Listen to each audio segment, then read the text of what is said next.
meus braços. Eu não vou me render ao fracasso a quem um dia disse não. Hoje eu digo basta. Se dão a pressão do próximo rei mago asta. E mesmo que você quebre meus braços, eu não vou me render ao fracasso a quem um dia disse não.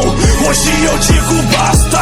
Se dão a pressão do próximo rei mago asta. Os que vivem a miséria dos pesadelos e sonhos nunca poderão entender a riqueza de ter seus sonhos. Nunca possui magia, de fato isso é verdade, mas consigo transformar o abstrato em realidade. Pra muitos é impossível, mas sei que alcançarei. Não são muitos, mas apenas um que pode ser rei. A ruína no meu livro sempre esteve no prefácio. É na ruína onde eu escrevo a beleza do meu palácio. Muitos pensam que é mentira um dia eu alcançar, mas a mentira é uma verdade se nela se acreditar.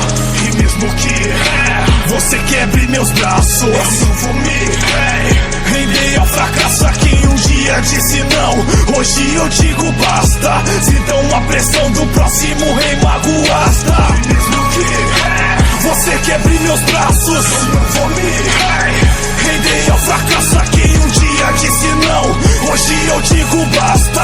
Se dão a pressão do próximo rei mago asta. Eu sei que posso ir além mais do que a minha natureza. Minha força vem do dom de intolerância à fraqueza, refutando cada achismo de que eu posso alcançar. Pois ter um sonho é um artifício para a fé despertar. Acorrentar esse tormento de não ter nenhum poder. Na quinta folha vem a força para me engrandecer. Palavras que são ditas por quem nunca atingirá, mais ofensas são refletidas.